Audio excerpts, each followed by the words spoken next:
Hello everyone, this video is on a few topics about getting out of an abusive relationship and staying out of an abusive relationship, and for those that are still in it, to let you know that you're not alone, and you're not alone in what you've done, how you feel, how you think. There is unfortunately far too many people, including myself, that have been through it. What I've noticed the last couple of days is someone recommended watching Dirty John to me, which I watched it on YouTube. And when I was scrolling through the comments, the amount of people that don't get it and were just slating, was it Deborah, and just nitpicking at anything and everything, that they just haven't been there and they don't get it. And then there was a support group on Facebook and someone had put a comment about something that had happened, and everyone just jumped straight in there with, you need to get out, what you're still doing there, and I can't possibly imagine that those people have been through it for them to treat them that way. Because these people need support and they need help. Those who have been through it, yes, there's a few that managed to get out the first time, managed to realise quicker. But for most people, you don't get that people like this in the world exist. You don't notice the red flags because you don't know about red flags. You don't listen to your instincts because you don't know what it's telling you. You want to believe that they're a good person. And also because they can treat you better than anybody ever has, yet at the same time treat you worse than anybody ever has, and manipulate your mind into making you believe that it's you, gaslight events, make you walk on eggshells for fear of reaction because you're constantly looking at what you've done to cause the situation. It makes it extremely difficult to break free. Researchers suggest that on average it takes 7 attempts for people to leave an abusive relationship. Now, some people might do it on the first time, some people might do it on the 20th time. And it's an incredibly hard thing to do and to leave and to get out of, because your mind has been programmed and trained over a long period of time how you're not worthy, you're not good enough, you'll never find anyone like them, which, by the way, that's a bonus. You don't ever want to find anyone like them ever again. But you've been programmed with that much self-doubt, and then you've also got the trauma bond attachment, and a lot of us end up with depression, and narcissists tend to come across as seemingly trying to help you with the depression, while all the time they're dragging you further under. I know my ex-narcissist got me to the doctors to help me with my depression and to sort me out, and they were so wonderful and amazing in that doctor's surgery. Yet they used it against me. They told everybody how amazing they were at helping me. Did they do anything that the doctor advised? No. They wanted me on those antidepressants. They wanted to sink me further. They wanted to put me in therapy. Meanwhile, they made life harder in the home. They didn't pay the bills. They let me worry about the stress of the bills. They'd come and wake me up in the night so I couldn't get the right amount of sleep. Things would go missing that I knew I'd put it there, but it would just disappear, and I'd get told that I'm losing my mind. Yeah, the time while you're in it, you just don't see it. And then when you come out of it, when you're actually saying it aloud to other people, you actually find it unbelievable. You actually can't wrap your own head around it. And then you've got the anxiety that you've been left with, and the fear of reactions from people, the fear of telling other people, the fear of judgment. There's so many thoughts and there's so many feelings running around your head.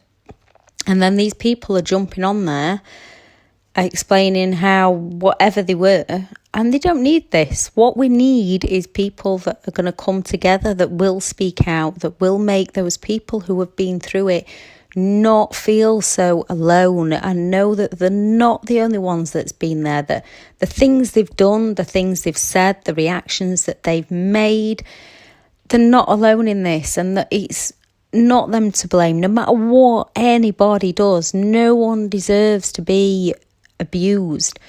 And there is so many things to overcome. You've got to... And people can't do it. People can't get out until they are ready to get out. People can't get out until they're in that mindset to get out.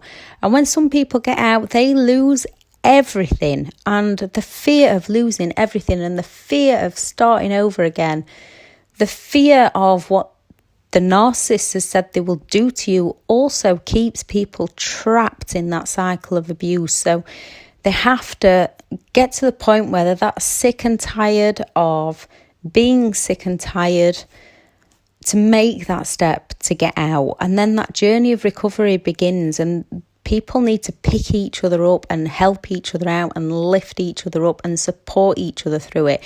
And if someone slips up and goes back, then they slip up and they go back. But just make it known that you're going to be there for when they do make that choice.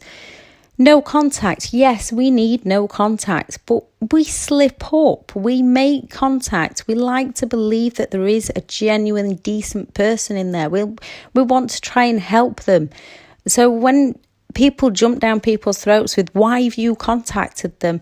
Most of us have made the mistake of contacting them. Same as no reaction. We need to get to the point, if we're co-parenting or it's a family member, of giving no reactions. It's human nature to defend yourself. It's human nature to want to put your point of view across. It's human nature to want to get people to understand where you're coming from and why you're doing things. And it's not till you get to the point where you realise that they're not even listening to you, they're just trying to provoke you.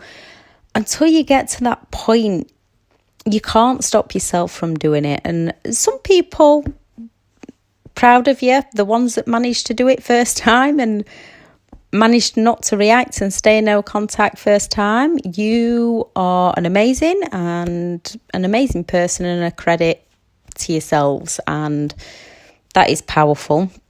But there is also plenty that don't. I know even when I knew that something wasn't right, I still tried to co-parent. I still tried to get along. It wasn't until my 5-year-old son told me that he wanted to die, and I reached out to his dad for help and for support and what do we do with this, that I realised how truly alone I was. Because then I got the responses of, I'm crazy, I'm the one causing the problems, I'm insane, I need a mental evaluation, our son's got no problems whatsoever, he'll evaluate our son, and which he did, and said he's got no problems.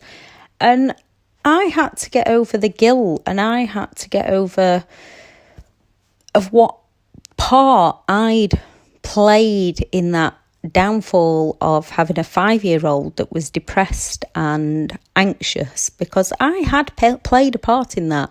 Was it my fault? No. But had I played a part? Yes.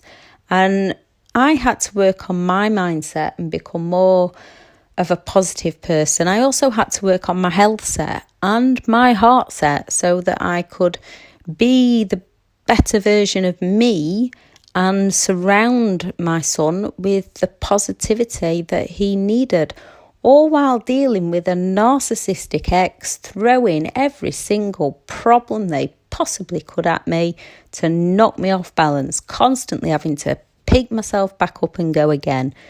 From telling the children that they'll pick them up tomorrow, even though we'd got a set routine. And then when the children asked and I said yes, sending messages saying no, sorry, can't do today, explaining to the kids, and the kids going, Oh, Daddy said you'd say that, bursting into tears, getting angry with me, getting annoyed with me, playing music into the heads of songs. I think it's All of the Lights by Kanye West on repeat all day long, and telling the children to let me listen to it. Telling the children that they don't have to listen to me and pour boiling water on my face, which was the final straw and which took us, unfortunately, to no contact, which was also something that I had to get over, because as much as I knew that that was the right thing to do, taking the children away from their own dad was the most hideous thing that I ever had to do, even though I know it's the right thing to do.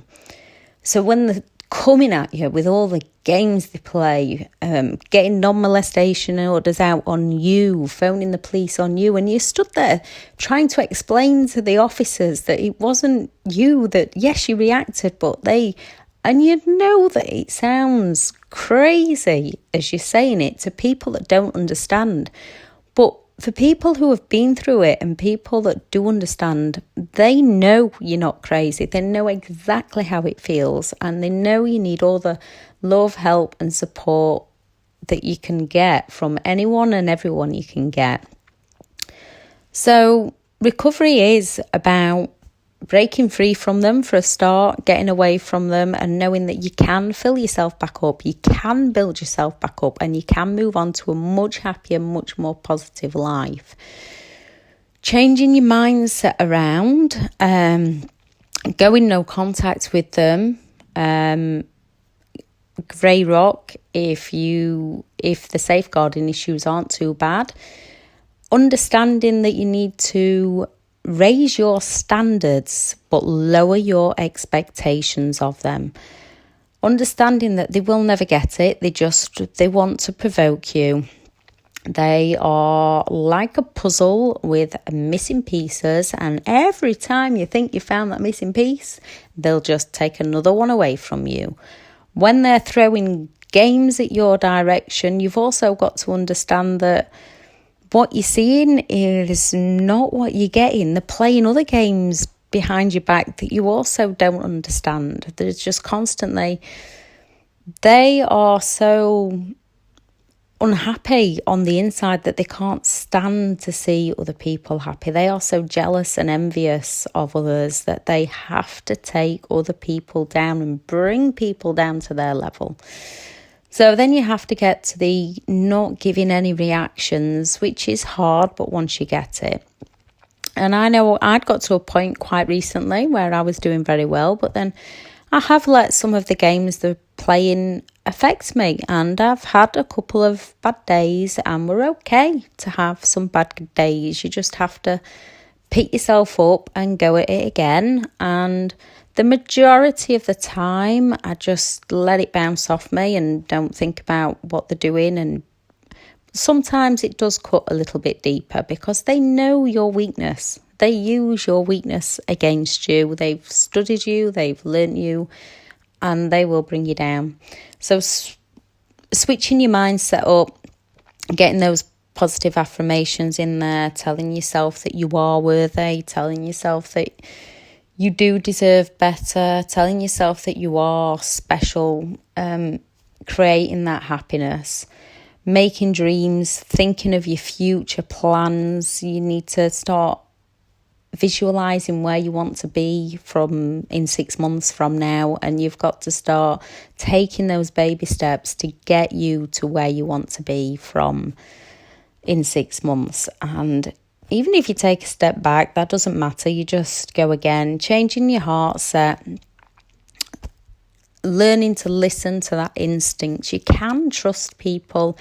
You need to learn to trust yourself first. So listening to that gut instinct, even when you don't know what it's telling you is right. So follow that instinct. When you learn to follow that, you will realise that you can trust yourself and you can trust others. Getting your boundaries, setting your boundaries, learning that if something doesn't serve you, that you need to say no and mean your no and stick to your no. Because then you don't really need red flags anymore. Those no's become your deal breakers, because good people can respect you and understand your opinion. Even if they don't agree with you, they'll understand you and they'll respect you for it, and they will stay with you. Bad people will walk away from you. So learn those boundaries. Your health set as well is quite important, because it's hard. Some people don't like exercise, but taking yourself for a walk, yoga, meditation, listening to motivational videos, lots of different things to get your heart, your mind and your health all working together, all releasing those endorphins and picking yourself back up and working towards a brighter and much happier future for you. So wherever you are in your journey, just keep going, keep fighting, stay strong, because you are strong, you are worthy, you do deserve better, you do deserve much more. And there is plenty of good people out there that will support you and help you get to where you want to be. Thank you for listening. Bye.